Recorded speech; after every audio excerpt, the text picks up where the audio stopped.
Good morning, good afternoon, good evening, hello, hi, नमस्ते। मैं आपकी हिंदी की अध्यापिका सुनीता मैम फंड ट्यूटर में आपका फिर से स्वागत करती है। कैसे हैं बच्चे आप लोग? मैं आप लोगों को बहुत मिस कर रही थी। क्या आप लोगों को मेरी याद आई? खैर, ये तो ऐसे ही मैंने जनरली यूँ ही पूछ लिया था, लेकिन मेरा दूसरा प्रश्न है, क्या आपने कल संज्ञा जो पढ़ाया गया था वो समझा?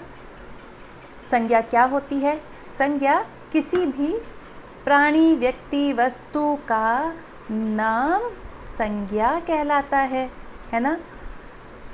तो मैं आपको एक एग्जाम्पल देती हूँ, ठीक है?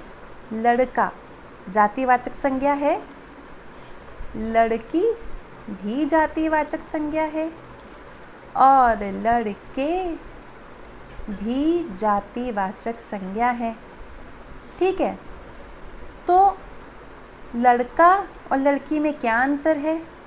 इसमें आ मात्रा है और इसमें ई मात्रा है। ये बॉय है, ये गर्ल है। और अगर आपसे ये कहा जाए कि इसमें और इसमें क्या अंतर है, ये बॉय है तो ये बॉयज़ है, तो कहने का क्या मतलब है? सोच रहे होंगे ना? कहने का मतलब ये है कि संज्ञा शब्द में परिवर्तन आ रहा है ना? कैसे? लड़का का हमेशा लड़का नहीं हो रहा है, लड़का, लड़की, लड़के। इनफैक्ट कभी कभी लड़कों करके भी शब्द आता है कि लड़कों ने टेबल तोड़ दिया, है ना? लड़कों ने कुर्सी तोड़ दी, तो वहाँ पर हम लोग लड़कों यूज़ करते हैं। एक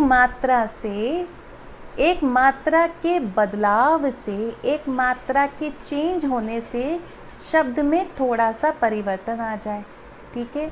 और जब शब्द में चेंज आ जाए तो उसे हम बोलते हैं विकार, ठीक है?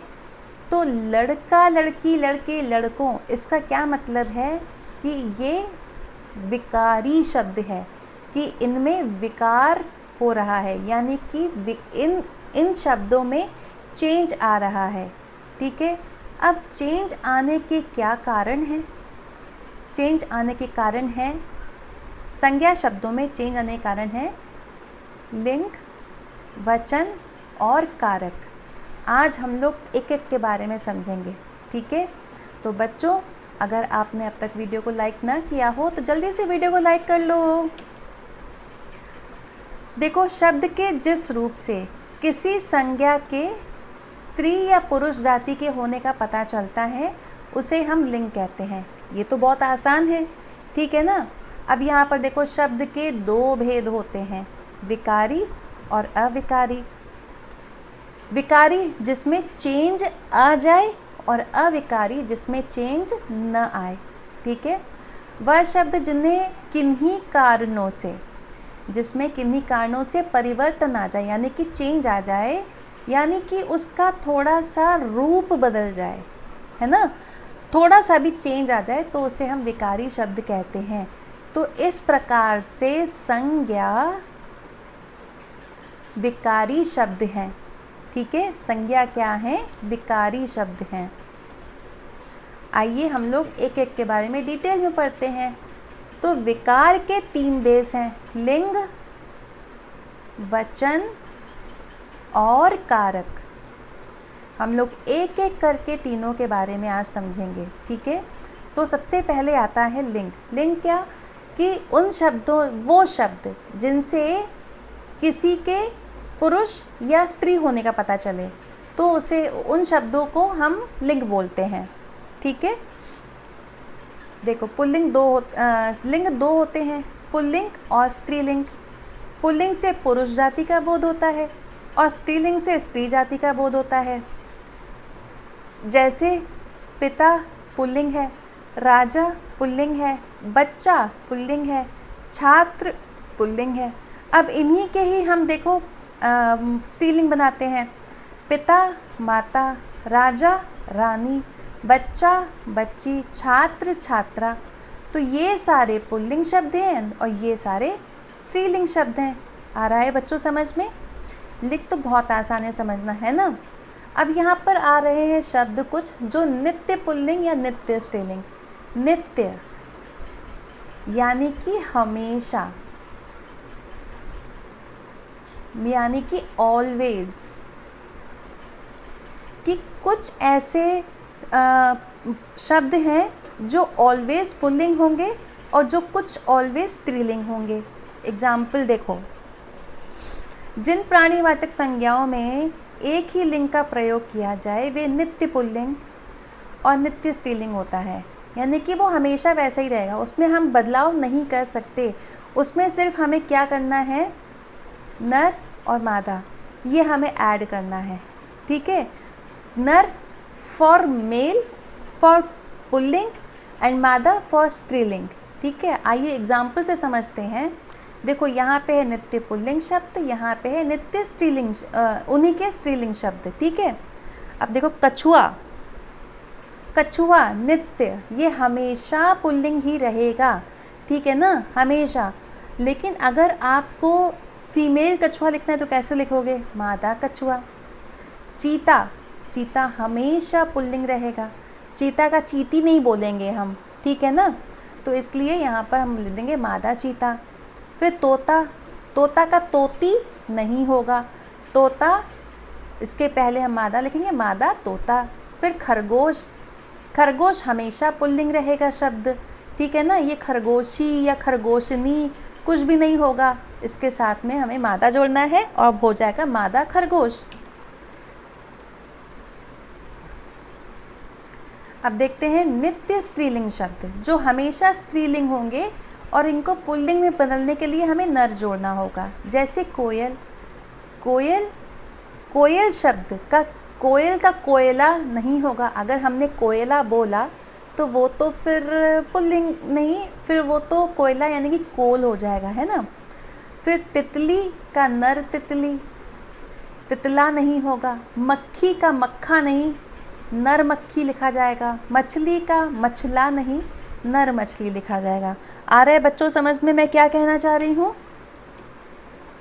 ये कितनी क्यूट है, मुझे बहुत अच्छी लग रही है। अब आता है वचन। वचन क्या होता है? वचन यानी कि नंबर, गिनती नहीं। आप लोगों ने इंग्लिश में पढ़ा होगा सिंगुलर ओ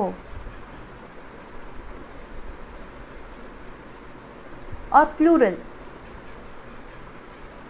है ना। तो जिससे एक या एक से अधिक होने का बोध हो, जहाँ पे जिन शब्दों से ये पता चले कि संज्ञा शब्द एक है या एक से अधिक है तो उसे हम वचन बोलते हैं।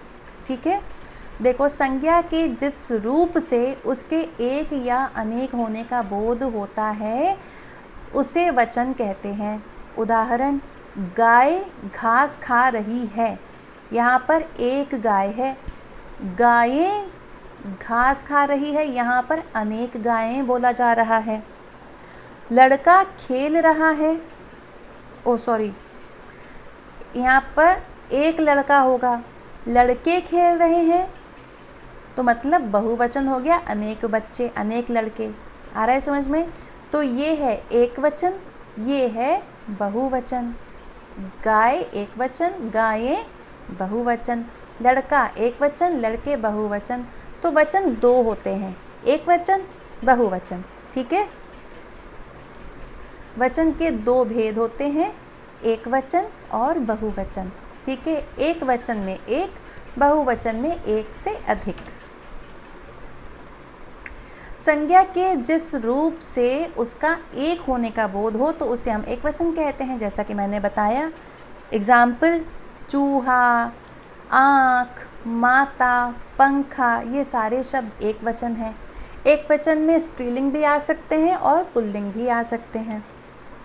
अब बहुवचन शब्द लेते हैं कि संज्ञा शब्द के जिस रूप से उसके एक से अधिक होने का बोध हो उसे बहुवचन कहते हैं। जैसे चूहे, आँखें, देखो कैसे आँखें गोल गोल गोल गोल घूम रही हैं, एक आँख दूसरी दिशा से घूम रही, दूसरी आँख दूसरी दिशा से घूम रही है, अजीब है। माताएं, पंखे, है ना। हमारे बाल भी बहुवचन है क्या? जल्दी मुझे इस प्रश्न का उत्तर दो बच्चों। तो ये हमारे बहुवचन शब्द हुए, ठीक है। बहुवचन में एक से अधिक का बोध होता है और एक वचन में एक का बोध होता है। तो बच्चों, मैंने आपको बताया था कि संज्ञा के शब्दों में जब परिवर्तन आ जाए तो उन्हें हम क्या बोलते हैं, कौन से शब्द बोलते हैं जिन शब्दों में थोड़ा सा परिवर्तन आ जाए? कमेंट करके बताओ बच्चों। उन्हें हम विकारी शब्द कहते हैं, ठीक है। और विकार किन कारण से आता है? ऐसे कौन से 3 कारण हैं जिससे विकार आता है? वो है लिंग, दूसरा क्या है कमेंट करके बताओ, वचन, फिर तीसरा क्या है, कारक, ठीक है। तो आइए हम लोग अब भी वचन परिवर्तन करके देखते हैं, ठीक है। बहुवचन शब्द का प्रयोग होने पर क्रिया शब्द भी बहुवचन हो जाता है। जब हम इसमें देखो, बच्चे खेल रहे हैं, अभी इसको हमें अगर एक वचन में लिखना हो तो कैसे लिखेंगे? बच्चा खेल रहा है। तो देखो, रहा है कि रहे है लिखा है, जब यहाँ पर बहुवचन है। एक वचन यहाँ पर है तो हमने रहा है लिखा है, एक वचन क्रिया। यहाँ पर यही कह रहा है, बहुवचन शब्द का प्रयोग होने पर क्रिया भी बहुवचन लिखा जाएगा, ठीक है। सारी चिड़िया उड़ गईं, ठीक है।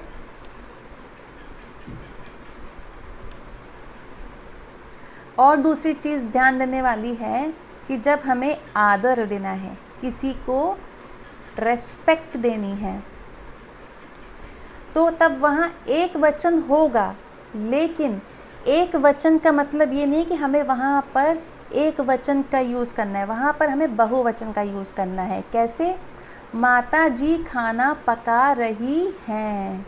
देखो, हैं किसके लिए यूज़ होता है? जब है में डॉट हो, बिंदु हो, तो वो बहुवचन के लिए यूज़ होता है, ठीक है। अब माता जी तो एक है, लेकिन ये है हमने बहुवचन का यूज़ किया है। एक वचन होने के बावजूद भी क्रिया हमने बहुवचन वाली लगाई है, ठीक है। कक्षा में अध्यापक पढ़ा रहे हैं, इसका मतलब ये नहीं कि अब बहुत सारे अध्यापक पढ़ा रहे हैं। एक अध्यापक बहुत सारे बच्चों को पढ़ा सकते हैं, लेकिन बहुत सारे अध्यापक मिल करके एक साथ बच्चों को नहीं पढ़ा सकते, ठीक है। तो अध्यापक एक है, लेकिन हमने क्रिया कौन सी यूज़ की है? बहुवचन वाली। यहाँ पर अध्यापक और माता जी एक एक हैं, फिर भी इनका बहुवचन के रूप में प्रयोग किया गया है, क्योंकि अध्यापक और माता जी आदरणीय हैं, क्योंकि ये रेस्पेक्टिव हैं, ठीक है। कुछ शब्द हमेशा बहुवचन रहते हैं, जैसे आंसू, दर्शन, हस्ताक्षर। हस्ताक्षर मतलब सिग्नेचर, ठीक है, कि मैंने हस्ताक्षर किए, मैंने भगवान के दर्शन किए, मेरे आंसू आ गए। और देखो इसके कितने आंसू बह रहे हैं, सो पिटी ना, हमको कितनी दया आ रही है, इसके कितने आंसू बह रहे हैं। कुछ शब्द सदा एक वचन के रूप में प्रयोग होते हैं, जैसे बारिश। बारिश तो बहुत सारी होती है, बहुत सारी बूंदें होती हैं ना, लेकिन क्या बोलते हैं? एक ही बोलते हैं, बारिश हो रही है। पानी, पानी हमेशा एक वचन होगा। पानी पीना है ना, कि पानी पीने हैं, नहीं बोलते ना। दूध पीना है। अब वचन परिवर्तन के कुछ नियम हैं, जैसे अ से ए बनता है। अब आप बोलोगे मैम यहाँ पर अ तो है नहीं। बच्चों, मैं आपको फिर से याद दिलाती हूँ, जब मैंने आपको वर्ण पढ़ाया था कि किसी भी व्यंजन में अगर आप देखोगे कि ये पूरा है तो उसमें अ ऑलरेडी मिला हुआ है, तो ये न हो करके अ इसमें है। तो अ का ए बन जाएगा बहन बहने, रात रातें, आँख आँखें, पुस्तक पुस्तकें, मेज मेजें, भैंस भैंसें। ठीक है, आगे और भी रूल्स हैं, हम लोग देखते हैं। ओ, आ से ए बन जाएगा। देखो, कपड़ा कपड़े, घोड़ा घोड़े, झगड़ा झगड़े, छाता छाते। समझा आपने? इधर पहले वाले में हमें ध्यान देने की ज़रूरत है कि यहाँ पर ए मात्रा के साथ में एक बिंदु भी आ रहा है, जबकि यहाँ पर जब बड़ा आ है तो बड़े आ की जगह पर ए की मात्रा लग रही है। ठीक है, ये रूल्स कभी नहीं बदलते, ये एज इट इज़ रहते हैं, चाहे कितने भी शब्द हो जाएं। अब आ में ए लगेगा, जैसे माला मालाएं, और ये सारे स्त्रीलिंग होंगे, ये भी चीज़ याद रखो, ये सारे शब्द स्त्रीलिंग होंगे। यही पहचान, क्योंकि हमने अभी पिछले में आ में ए लगा था ना, अब यहाँ पर आ में ए लगा करके माला ए, सभा ए, माता ए, महिला ए, कक्षा ए, सभा ए।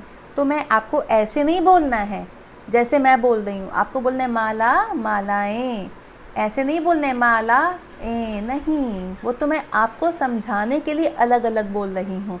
आपको बोलना कैसे, मालाएं, सभाएं, माताएं, महिलाएं, कक्षाएं, सभाएं। आया बच्चों समझ में? अब उ को ओ में बदलेंगे। देखो, उ को उ में, औ को ए में बदलेंगे। बहु बहुएं, गौ गौवें, वस्तु वस्तुएं, ऋतु ऋतुएं। है ना आसान? बहुत आसान है, वचन तो समझना बहुत ही ज़्यादा आसान है ना? ये वस्तुएं क्यों उछल रही हैं, इनको बाहर निकालो।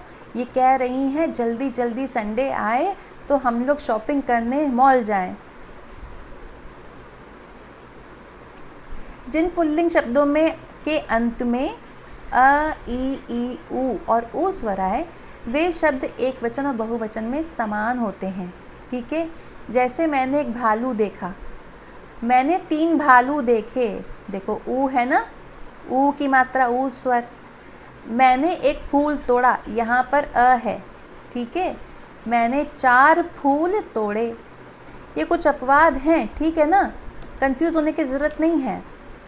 अगर हो रहे हो कंफ्यूज तो आप मुझे कमेंट करके बताइए। ठीक है, मैं आपको फिर और इजी तरीका बताऊंगी। ऐसे शब्दों में उनके एक वचन या बहुवचन होने की पहचान उनके साथ आए क्रिया शब्दों से होती है। किनमें? आप देखो, मैंने एक फूल, अगर यहाँ पे नंबर ना हो, मैंने फूल तोड़ा, मैंने फूल तोड़े, तो क्रिया से हमने पहचाना कि एक वचन है या बहुवचन। देखो, यहाँ पे मैंने एक भालू देखा, मैंने भालू देखे। देखो, तो हमको क्रिया से समझ में आया कि बहुवचन शब्द है। ठीक है, संबंध बताने वाले शब्द दोनों वचनों में प्रायः एक से रहते हैं। मामा, नाना, चाचा, दादी, ये सब रिश्तेदार हैं ना, संबंध। तो इनमें तो ये तो वैसे भी रेस्पेक्टिव हैं, तो इनमें तो वचन कौन सी लगेगी? बहुवचन लगेगा, है ना, क्रिया बहुवचन का लगेगा। ये मामा है, कितने स्मार्ट मामा हैं। और कुछ सदैव बहुवचन में ही प्रयोग होंगे, जैसे हस्ताक्षर, प्राण, आंसू, बाल, मैंने बताया था ना आपको अभी। और आदर देने के लिए भी बहुवचन का प्रयोग होता है, जैसा कि मैंने बताया, चाचा जी खाना खा रहे हैं, गांधी जी अहिंसा के पुजारी थे। ये एक वचन हैं, लेकिन क्योंकि ये रेस्पेक्टिव हैं, हमें इनको रेस्पेक्ट देना चाहिए, इसलिए हम इसमें क्रिया बहुवचन की लगाएंगे। ठीक है, अब आता है कारक। कारक को कैसे समझें? इसको समझने के लिए सबसे पहले मैं एक वाक्य लिखूंगी।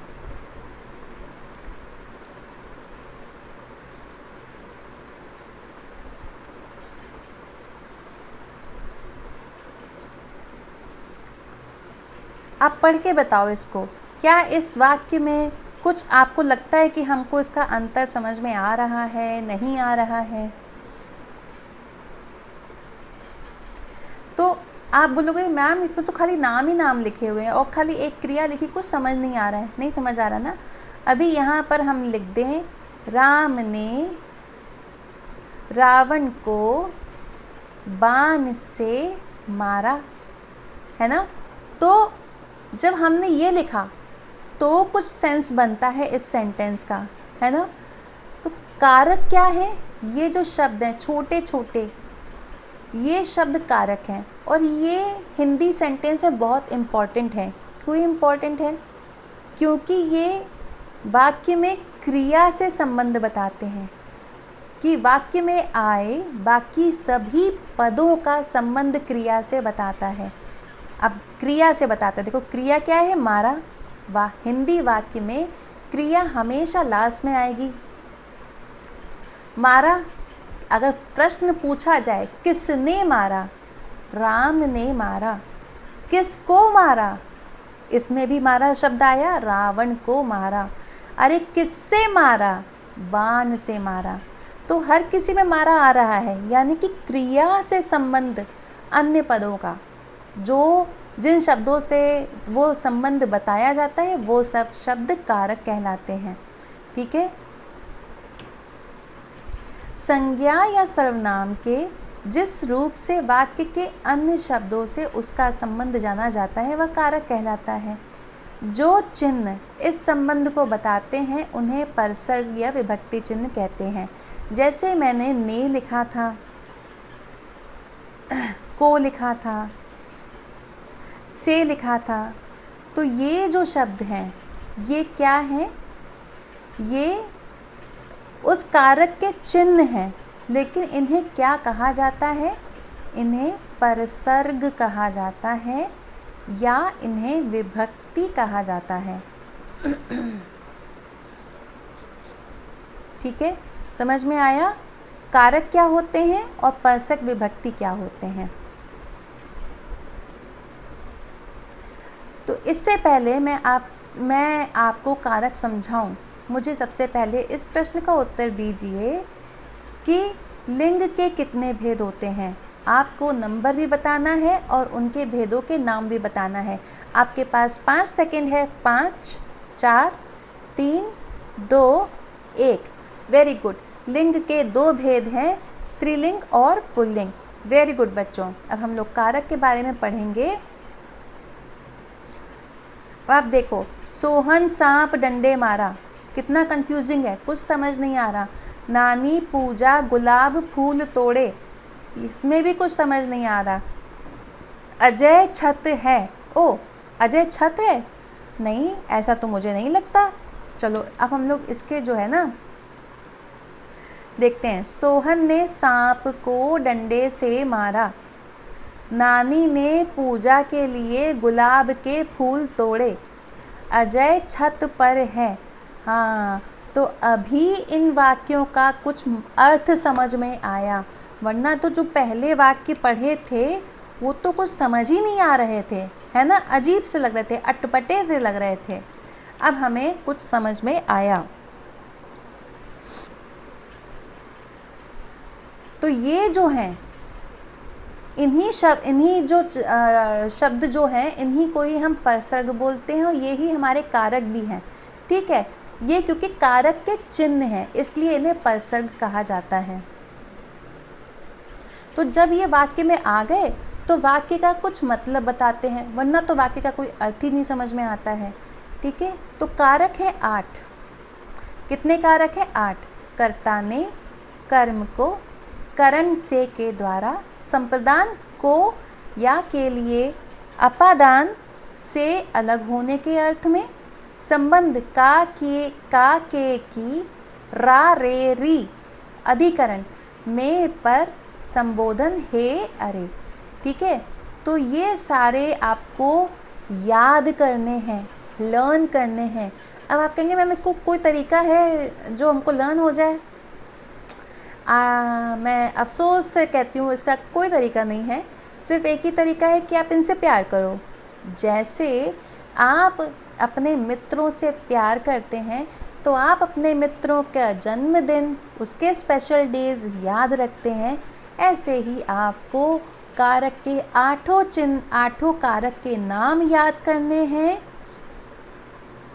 और उनके चिन्हों को भी याद करना है। ठीक है,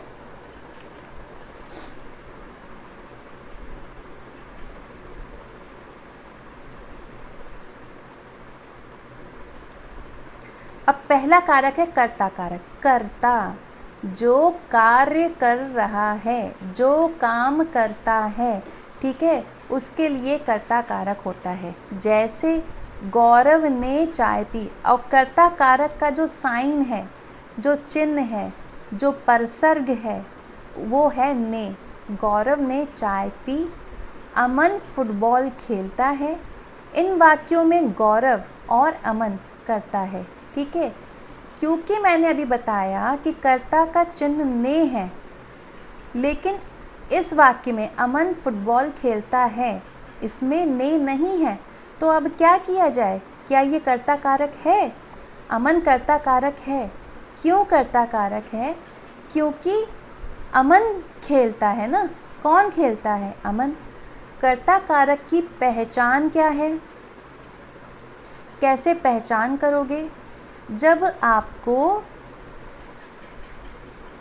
कौन या किसने का उत्तर मिले तो आप समझ जाओ, जब आपको इसका उत्तर मिल जाए तो मतलब वहाँ पर कर्ता कारक होगा। ठीक है, आप चाहो तो इसे नोटबुक में लिख भी लीजिए। अब है कर्म कारक। कर्म कारक का विभक्ति चिन्ह या परसर्ग है को। ठीक है, तो इसमें क्या होता है कि जो क्रिया हो रही है उसका फल दूसरे पर पड़े। ठीक है, जिस पर पड़ रहा है। जैसे मैं आपको पढ़ा रही हूँ, तो मेरे पढ़ाने का असर आप पर हो रहा है, तो आप हो गए कर्म कारक। ठीक है, तो जिस पर क्रिया का फल पड़े उसे कर्म कहते हैं। क्रिया से उसके संबंध को कर्म कारक कहते हैं। जैसे पायल कपड़े धोती है। पायल क्या धोती है? तो आपको क्या देखना है पहचान के लिए? क्या। ठीक है, और कभी कभी हमें इसमें किसको, जब हमें इन दोनों में से किसी एक भी प्रश्न का उत्तर मिल जाए तो वहाँ पर कर्म कारक होगा। ठीक है, क्या में को नहीं होगा और किसको में को होगा। ठीक है, देखो पायल कपड़े धोती है, अगर धोती है के साथ में क्या लगाओ? पायल क्या धोती है? कपड़े धोती है। आंसर मिल रहा है ना, तो ये हो गया कर्म कारक। ठीक है, और अगर किसको लगाओ? मयंक प्रभात को पढ़ाता है। मयंक किसको पढ़ाता है? प्रभात को, है ना। तो हमें किसको का आंसर मिल गया, इसलिए ये कर्म कारक हो गया। इन वाक्यों में क्रिया के काम का फल कपड़े और प्रभात पर है। यहाँ पर कपड़े आंसर है, यहाँ पर प्रभात है ना। तो ये दो आंसर मिल रहे हैं, तो ये दोनों कर्म कारक हो गए। ठीक है, ये देखो बेचारी छोटी सी बच्ची कपड़े धो रही है। हम तो बचपन में कपड़े नहीं धोते थे, उल्टा हम धोए जाते थे। पापा मम्मी हमको पीटते थे पढ़ाई के लिए। आप लोग को तो नहीं पीटते ना, आप लोग तो बहुत अच्छे हो, आप लोग तो पढ़ाई करते हो। मैं तो बचपन में पढ़ाई नहीं करती थी, इसलिए मार खाती थी। ये तो मैं मजाक कर रही हूँ। ठीक है, तो अब आते हैं करण कारक। करण कारक यानी कि से या के द्वारा, ये इसका परसर्ग है, या आप इसको अभी विभक्ति चिन्ह है। ठीक है, इंग्लिश में बोलेंगे बाय और विथ। ठीक है, तो कर्ता जो भी काम कर रहा है, कर्ता जो काम कर रहा है और किसकी सहायता से काम कर रहा है, ठीक है, वह किस वस्तु की सहायता से या उसका प्रयोग करके कार्य कर रहा है। तो इसका क्या मतलब है, कर्ता जिस साधन से काम करता है उसे करण कारक कहते हैं। जैसे दयाराम ने सांप को डंडे से मारा, तो किससे मारा, तो पहचान क्या होगी, किससे। जब हम क्रिया के साथ में ये प्रश्न लगाएंगे तो हमें इसका उत्तर मिलेगा। दयाराम ने किससे मारा, डंडे से, है ना। तो यहाँ पर डंडे हो गया करण कारक, ठीक है, क्योंकि डंडे का यूज़ किया गया, ठीक है, मारने के लिए डंडे का यूज़ किया गया। थैंक गॉड इन्होंने डंडे का यूज़ किया, इन्होंने बाण का यूज़ नहीं किया, है ना। वरना सांप कहाँ मरता बाण से। चलो अब हम लोग आगे देखते हैं। संप्रदान कारक। संप्रदान कारक में होता है को और के लिए, को या के लिए।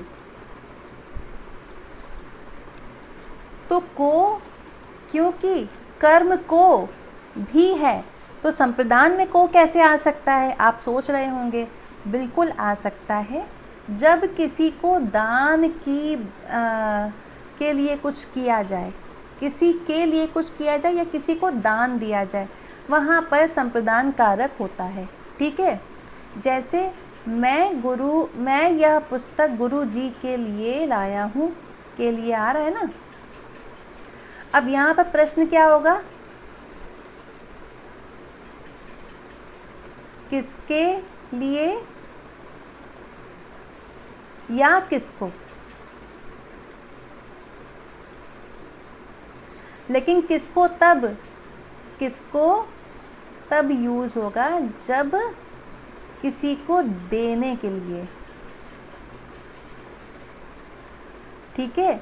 जैसे मेरे पापा गरीबों को पानी देते हैं, है ना, तो गरीबों को रोटी देते हैं, तो क्या हो गया वहाँ पर, किसको का आंसर मिलेगा ना। मेरे आपके पिताजी किसको पानी पिलाते हैं, गरीबों को, तो वहाँ पर संप्रदान कारक होगा। आ रहा है बच्चों समझ में, ना समझ आ रहा हो तो आप मुझसे कमेंट करके पूछ सकते हैं। वेल अब आपका प्रश्न है, कारक कितने हैं, 4, 6, 8 या 10। उत्तर बताओ बच्चों जल्दी कमेंट करके, 4, 6, 8 या 10। आपके पास 5 सेकंड है। 5, 4, 3, 2, 1। वेरी गुड बच्चों, कारक हैं टोटल 8। अब है अपादान। अपादान जहाँ पर अलग होने के लिए, अलग होने के लिए से का प्रयोग हो रहा हो। हिंदी में, इंग्लिश में इसे फ्रॉम कहते हैं, ठीक है। जहाँ पर अलग हो रहे हैं, सेपरेट हो रहे हैं, ठीक है। संज्ञा के जिस रूप से एक वस्तु का दूसरे से अलग होना पाया जाता है वह अपादान कारक कहलाता है। जैसे पेड़ से पत्ते गिर रहे हैं, तो मतलब वो अलग हो रहे हैं, ठीक है। इस वाक्य में कर्ता का किसी स्थान से अलग होने का भाव प्रकट हो रहा है, अलग होने का, ठीक है। तो वहाँ पर कहेंगे पेड़ से अपादान कारक है। लेकिन आप बोलोगे कि मैम करंट से होता है, तो अपादान वापस से क्यों हो रहा है, हम कैसे पहचानेंगे बच्चों।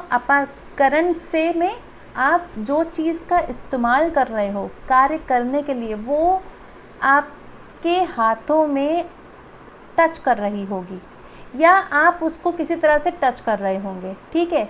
लेकिन अपादान में आप उससे अलग हो रहे हैं, आप या कोई भी चीज़, ठीक है, अलग होने का भाव हो रहा होगा।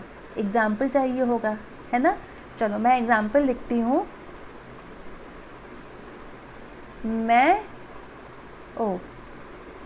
चलो अच्छा मैंने लिख दिया तो मैं यही लिखती हूँ। स्कूटी से घर गई, ठीक है, मैं स्कूटी से गिर गई। तो आप देखो यहाँ पर भी स्कूटी से आ रहा है और यहाँ पर भी स्कूटी आ रहा है।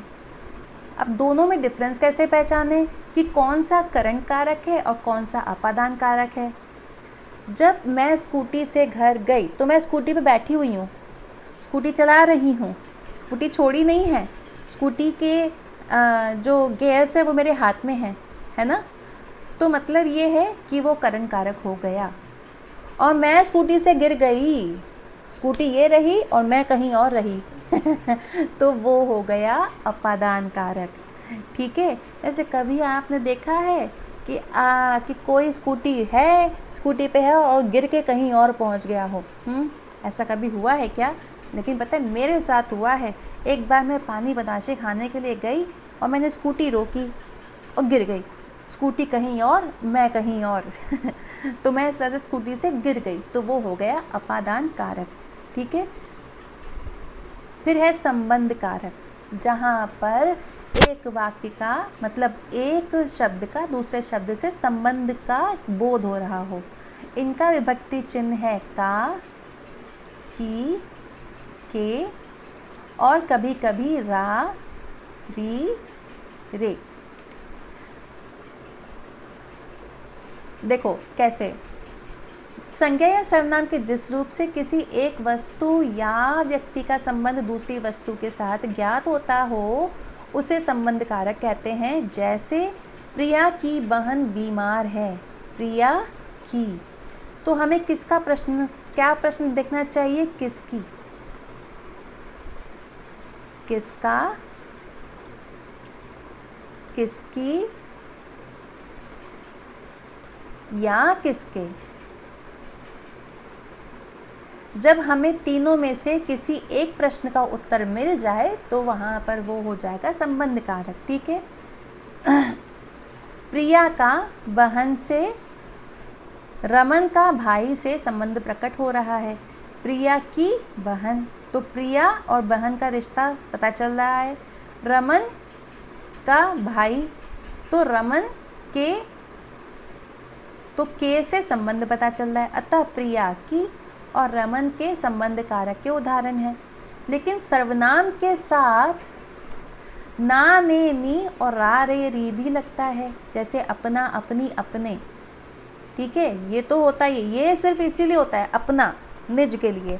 मेरा, मेरी, मेरे, तुम्हारा, तुम्हारी, तुम्हारे, हमारा, हमारी, हमारे। ठीक है, इस तरह से संबंध कारक में सर्वनाम के साथ में भी यह यूज होता है। अब है अधिकरण कारक, जहाँ पर क्रिया का आधार पता चले कि क्रिया कहाँ हो रही है या किसमें हो रही है। जब हमें इसका उत्तर मिल जाए तो वो अधिकरण कारक होगा। ठीक है, इनका चिन्ह है में या पर। चिड़िया पेड़ पर बैठी है, चिड़िया कहाँ बैठी है? पेड़ पर। शेर जंगल में रहता है, आप देखो शेर कहाँ रहता है? जंगल में। तो यहाँ पे इसका उत्तर मिल रहा है, इसलिए पेड़ पर और जंगल में क्रिया हो रही है, इसलिए ये दोनों शब्द अधिकरण कारक हुए। ठीक है, कितनी क्यूट सी चिड़िया है ना। अब है संबोधन, लास्ट कारक, है ना।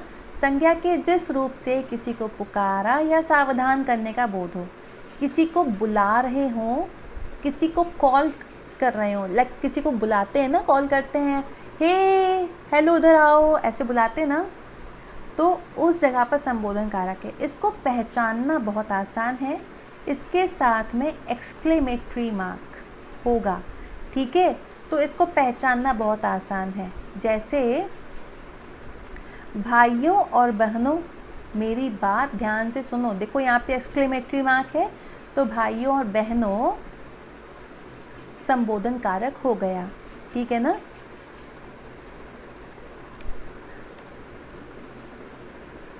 कितने क्यूट हैं ये तीनों के तीनों, कितने शांति से पढ़ रहे हैं, और ये देखो ये सुन रहा है, क्यूट है। तो आज के लिए इतना ही। अगर आपको कोई भी चीज़ ऐसी है जो आपको कंफ्यूजन दे रही है या आपको लगता है कि वो कठिन है, आप मुझसे पूछिए, मैं आपकी हेल्प ज़रूर करूँगी। ठीक है बच्चों, तो अब तक जो पढ़ाया गया आशा करती हूँ आपको समझ आया होगा। आज के लिए इतना ही, मिलेंगे अब कल। तब तक के लिए आप लोग अपना ध्यान रखिएगा, पढ़ाई लिखाई कीजिएगा, थोड़ा बहुत खेल भी लीजिएगा। ठीक है, चलो बच्चों, बाय बाय, टेक केयर।